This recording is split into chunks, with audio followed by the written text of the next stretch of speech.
Hello students, हम लोग differential equations पर स्टडी कर रहे थे और कुछ हम लोगों ने क्वेश्चन पर प्रैक्टिस करी है। इससे जस्ट पहले जो लेक्चर में आप लोगों को जो क्वेश्चन दिया गया था, हम लोग जो सॉल्व कर रहे थे सर्कल्स को लेकर के, इसी तरीके के और स्टैंडर्ड क्वेश्चंस अगर हम यहाँ देखें तो देखो मैंने एक क्वेश्चन यहाँ लिया है। आप इसमें देखेंगे तो इसमें आपको एक तरीके से स्टेटमेंट दिया हुआ है। स्टेटमेंट को रीड करके केयरफुली आप लोगों को इसमें एक इक्वेशंस पहले तैयार करनी होगी। इक्वेशंस बनाने के बाद फिर हम उसमें डिफरेंशियल इक्वेशन, जो पहले वाले जो हम मेथड पढ़ते हुए आए हैं डिफरेंशियल इक्वेशंस बनाने का, दैट इफ जितने हमारे पास आर्बिट्री कांस्टेंट होते हैं, उन जितने कांस्टेंट होते हैं जितनी बार इनका डिफरेंशिएशन करके हम उनका एलिमिनेशंस करेंगे और डिफरेंशियल इक्वेशंस को प्राप्त करेंगे, गेट करेंगे। चलिए देखो, यहां एक क्वेश्चन हमें दिया हुआ है कि find the differential equation of family of circles वो centre are on Y axis and touch X axis. यहां कहा गया है कि आपको ऐसी डिफरेंशियल इक्वेशंस को राइट करना है, लिखना है जिसके सेंटर वाई एक्सिस पर हो। सेंटर्स हमारे पास ऐसे वो सारे फैमिली ऑफ द सर्कल्स, मतलब ऐसे वो सारे सर्कल जिनके सेंटर्स हमारे पास वाई एक्सिस में रहते हैं और वो सारे के सारे सर्कल एक्स एक्सिस को टच करते हैं। अब पहले तो हमको इसकी इक्वेशंस बनानी होगी और फिर इक्वेशंस बनाने के बाद डिफरेंशियल इक्वेशन। तो हम थोड़ा सा एक मोटा आइडिया लेते हैं कि हम दिमाग में एक इसका फिगर, इसकी इमेज बनाने की कोशिश करते हैं और देखते हैं। तो पहले एक सर्कल बना करके हम देख लेते हैं कि क्या हम इस तरह से पता कर पाएंगे। तो देखो, मैंने सर्कल बनाया। जो ये बात कही जा रही है हमारे पास, हमें कहा जा रहा है कि सेंटर जो है वो वाई एक्सिस पर है, करेक्ट।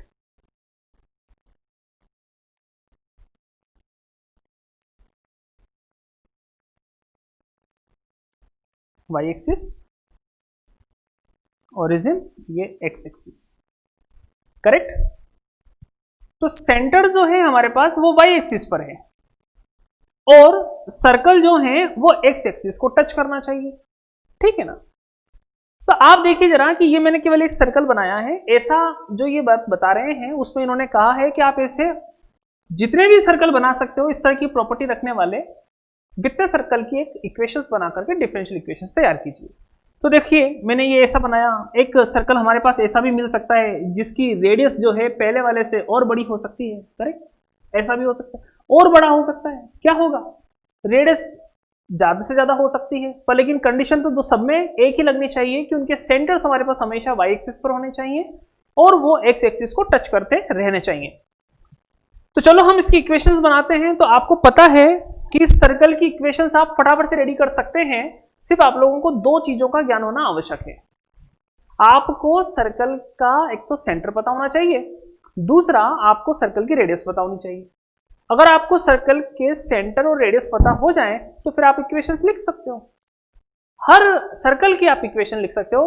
तो आपको यदि मैं ये कह देता हूं कि एच और के अगर सर्कल के सेंटर हैं और रेडियस जो है वो स्मॉल आर है, तो आप क्या कहेंगे, आप कहेंगे कि हमारे पास सर्कल की इक्वेशन हो जाएगी x माइनस एच का whole square plus Y minus K का whole square equal to R square. It's okay, ठीक है।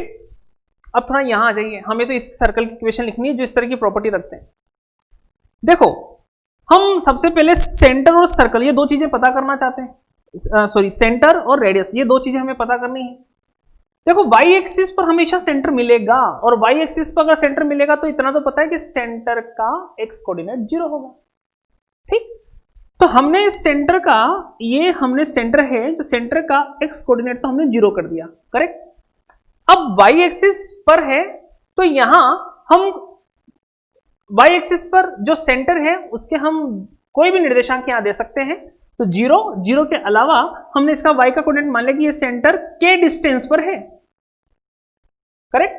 तो अब ये देखिए ये k डिस्टेंस पर है तो सेंटर तो हमने यहां ले लिया है, सेंटर तो हमने मान लिया है, पता लग गया है।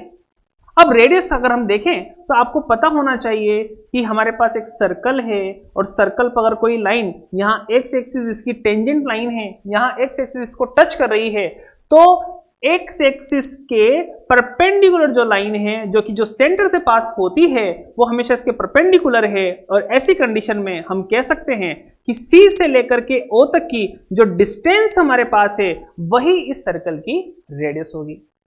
करेक्ट बात। तो देखिए यहां सिर्फ एक कोऑर्डिनेट लिख देने से हम लोगों को रेडियस भी मिल गई है। दोबारा देखिए, हमें अच्छे से पता है कि हमारे पास सेंटर से जाने वाली लाइन और टेंजेंट को वो हमेशा परपेंडिकुलरली कट करती है, तो हमारे पास सेंटर और उस टच पॉइंट की जो डिस्टेंस होती है वो रेडियस होती है। और हम यहां जीरो के कोऑर्डिनेट से आसानी से कह सकते हैं कि हमारे सर्कल की जो रेडियस होगी वो के होगी। तो अब तो करना कितना सा काम है, ये लीजिए आप लोगों को इक्वेशंस मिल गई है। हम यहां इस सर्कल ऑफ फैमिलीज की आप यहां सेंटर 0, 1 अगर लेकर के करते हैं तो आप एक पर्टिकुलर सर्कल पे बात करेंगे। जब आप यहां 0, 2 ले लेंगे तो आपके पास दूसरा वाला सेकंड सर्कल आ जाएगा, 0, 3 लेंगे तो थर्ड वाला सर्कल आ जाएगा। हम कई सारी फैमिलीज यहां बना सकते हैं जो एक्स एक्सिस को टच करती है। तो सभी को हम शामिल करने के लिए यहां हमने इसको के एक आर्बिट्री कांस्टेंट मान लिया है, के हमने यहां पर मान लिया है जिसमें हम कई सारी वैल्यूज रख सकते हैं। इसलिए मैं इस सर्कल की इक्वेशंस यहां जब लिखना चाहूंगा तो वो इक्वेशंस में लिख सकता हूं यहां equation of circle family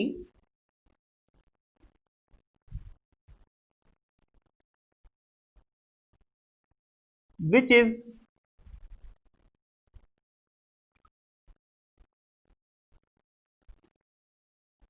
center on y axis and radius y axis and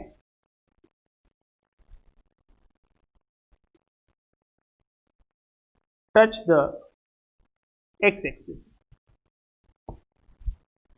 यहां हम लिख सकते हैं वो होगी x माइनस 0 का whole square, it's mean X square N plus Y minus K का whole square equal to radius भी कितनी हो जाएगी यहां के square.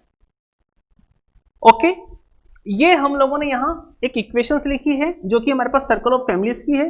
Equation of circles family, equation number first. ये लीजिए, अब तो क्या है, अब आपको इक्वेशंस मिल गई है, और इक्वेशंस मिल गई है तो आप इसकी डिफरेंशियल इक्वेशन आसानी से बना सकते हैं।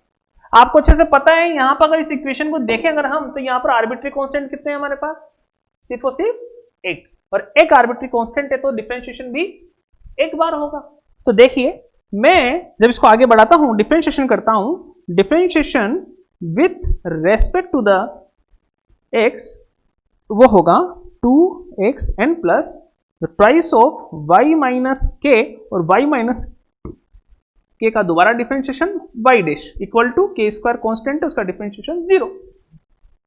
आगे बढ़ा दिया, यहां से 2 हम कैंसिल आउट कर देंगे, हटा देंगे यहां से कॉमन लेकर के, या हम ऐसा कह सकते हैं कि यहां से हमने 2 को यहां 2x plus 2y minus K y dash equal to 0 है, 2 कॉमन लेकर के हमने यहां पर जो फैक्टर 0 पॉसिबल है उसे हमने लिया, और हम कह सकते हैं कि ये बनेगा y minus K y dash equals to minus का x, और यहां से हम वैल्यू रख सकते हैं। ये वैल्यू अगर हम निकालें यहां से तो k की वैल्यू में आसानी से निकाल सकते हैं y डैश एंड माइनस का K y dash equals to minus का x। इट्स मीन हम यहां से जब k की वैल्यू निकालेंगे तो k की वैल्यू हो जाएगी के y डैश इक्वल्स टू, ये लेफ्ट साइड में लेके आए y dash and plus x। It's mean हमारे पास k की वैल्यू मिल जाएगी y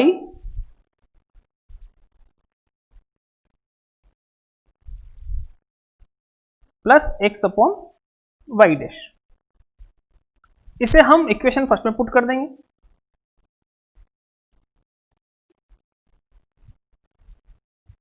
इक्वेशन फर्स्ट में जब हम पुट करेंगे तो हमें वैल्यू मिलेगी एक्स स्क्वायर एन प्लस, यहां आ जाइए, ये बनेगा y माइनस के की वैल्यू को आप यहां पर पुट कर दें, y minus X upon Y dash का whole square and equal to K square. तो K square it's mean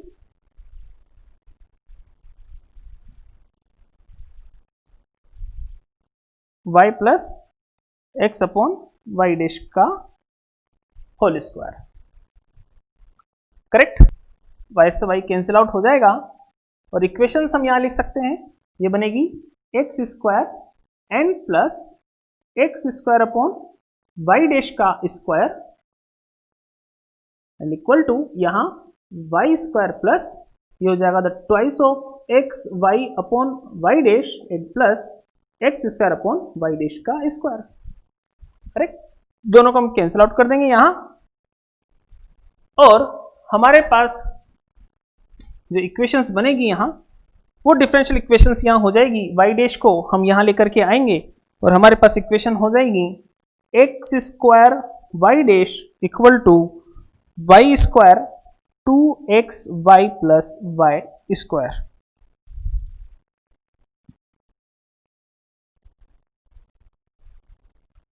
X square Y dash LCM ले लिया है, एलसीएम लेने के बाद हम इक्वेशंस लिख सकते हैं X square Y dash equal to Y square Y dash and 2xy। Okay, तो जो क्वेश्चन है हमारे पास यहां, ये क्वेश्चन एक लैंग्वेज फॉर्म में था, लैंग्वेज से हम लोगों ने इक्वेशंस बनाई और इक्वेशंस के बाद हम लोगों ने इसकी डिफरेंशियल इक्वेशंस तैयार करी। आपको ऐसे ही क्वेश्चंस, बड़े अच्छे क्वेश्चन, स्टैंडर्ड क्वेश्चंस मिलेंगे। मैं ऐसा ही एक और क्वेश्चंस आपके सामने लेकर के आता हूं। यहां हमने ये तरीका देखा एक लैंग्वेज से इक्वेशंस बनाने का और देन फिर उसके बाद कुछ नहीं, ये आप लोग अच्छे से जानते हैं। ओके, अगला क्वेश्चन हम यहां लेते हैं। देखिए, अब यहां बिल्कुल सेम क्वेश्चन मैंने एक और लिया है। पहले वाले क्वेश्चन में आपने अच्छे से डिस्कस कर लिया, देख लिया।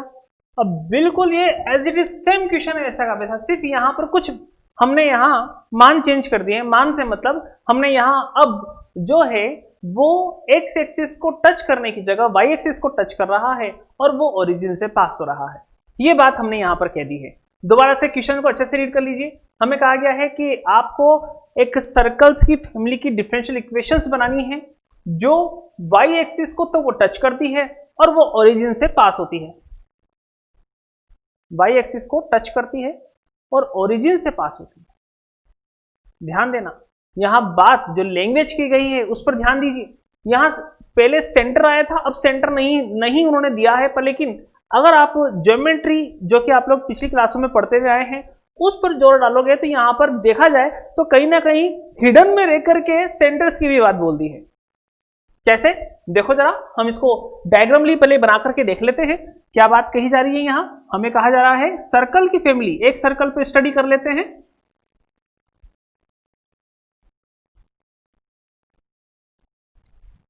ठीक, हमें बताया जा रहा है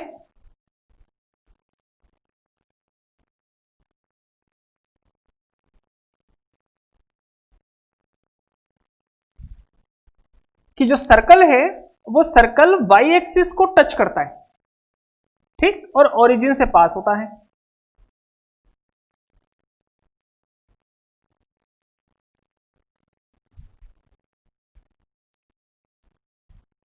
जैसा क्वेश्चन हमें बता रहा है, और वाई एक्सिस के हम इस टच पॉइंट के साथ इस वाई एक्सिस के परपेंडिकुलर जो हम लाइन लेंगे तो हमें पता है कि ये लाइन हमारे पास एक्स एक्सिस होगी और हमें यह भी अच्छे से पता है कि हमारा जो सेंटर है वो सेंटर भी हमें टेंजेंट जो लाइन होती है उसके परपेंडिकुलर वाली लाइन पर ही प्राप्त होता है। मतलब एक्स एक्सिस पर ही हमें इस सर्कल का सेंटर प्राप्त होगा। दोबारा ध्यान दीजिए, मैं आपको बता रहा था कि सेंटर के बारे में बात छिपी हुई है, वो यहां आपको मिलेगी। देखो, वाई एक्सिस पर सर्कल टच कर रहा है और हमें पता है कि वो ओरिजिन पर टच कर रहा है जैसा क्वेश्चन ने दिया है।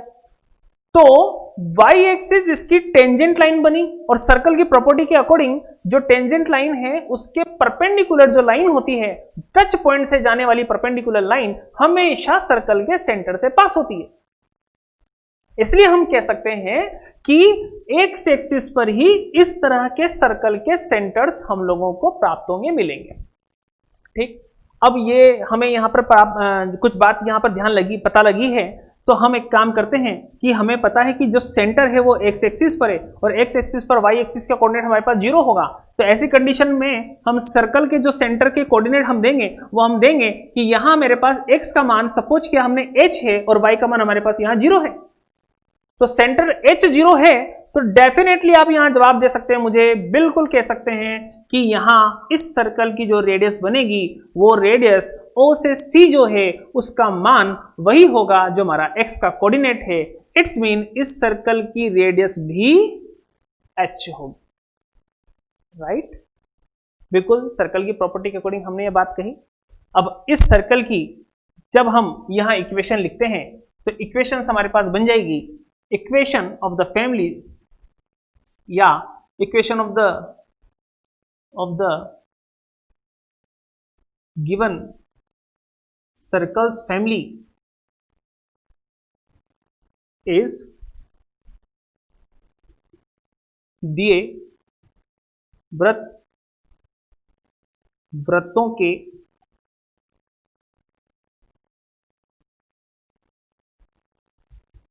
कुलों की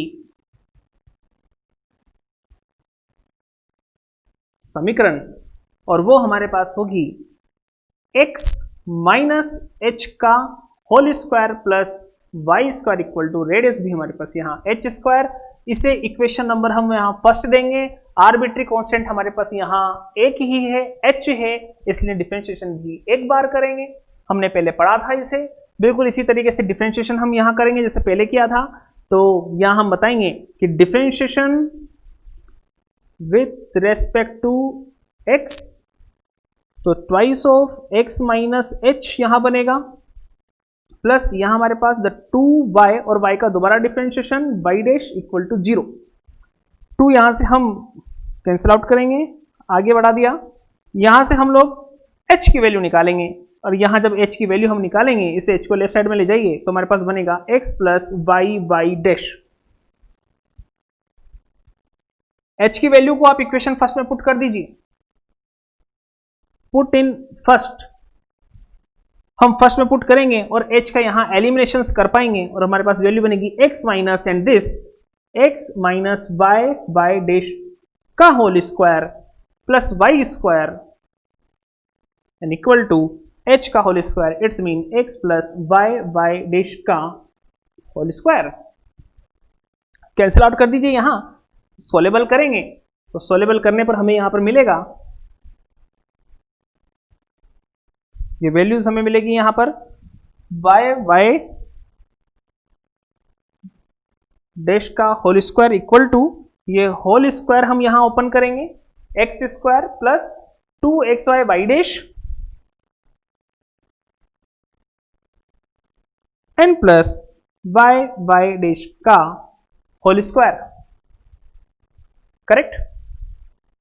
और यहां ध्यान दीजिए ये वाई स्क्वायर है, इससे मैं लेफ्ट साइड में लेकर के जाऊंगा तो माइनस का वाई स्क्वायर। हम आसानी से कह सकते हैं ये पूरा कैंसिल आउट होने के बाद हमारे पास जो रिजल्ट बनेगा वो होगा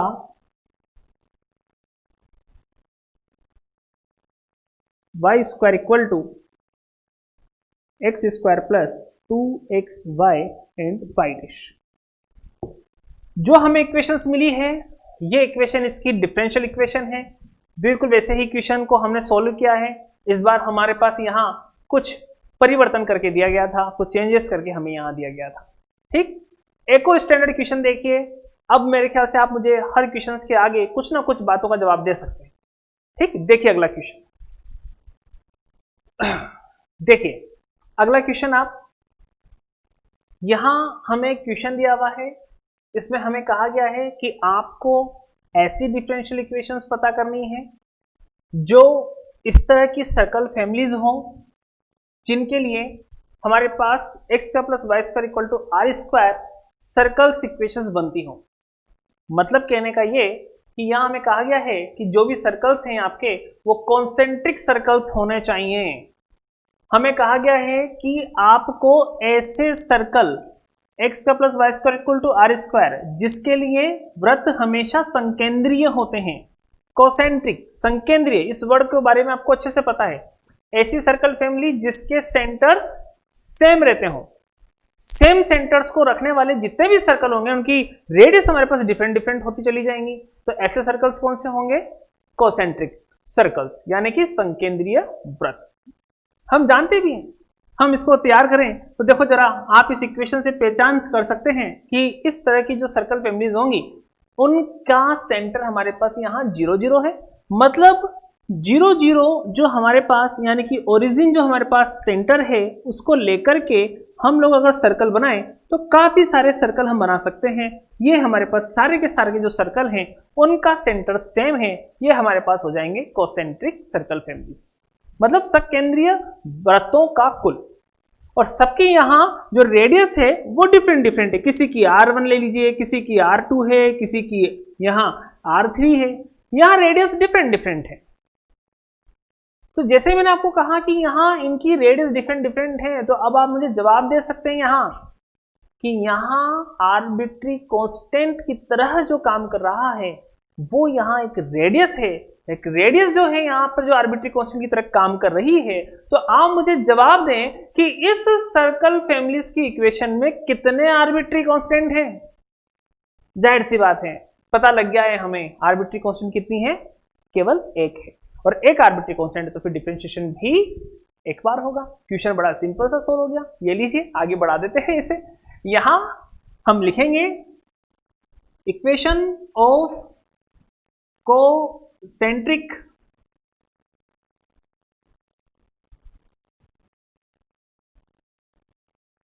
सर्कल्स फैमिली इज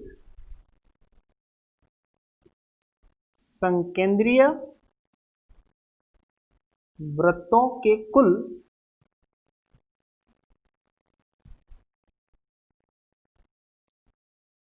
समीकरण। वो हो जाएगी हमारे पास X square plus Y square equal to R square. Equation number first, arbitrary constant एक है, एक ही बार डिफरेंशिएशन होगा, differentiation with respect to the x, that if ये बनेगा हमारे पास 2x प्लस यहाँ 2y y dash equal to 0, 2 cancel out कर दिया जाएगा, और जो हमारे पास इक्वेशन मिली है वही इसकी डिफरेंशियल इक्वेशन है, x plus y y dash equal to 0, या फिर हम कह सकते हैं x plus y dy by dx equal to 0। Okay, standard questions हमने आज के लेक्चर में लिए, और भी हम क्वेश्चंस लेंगे इसके।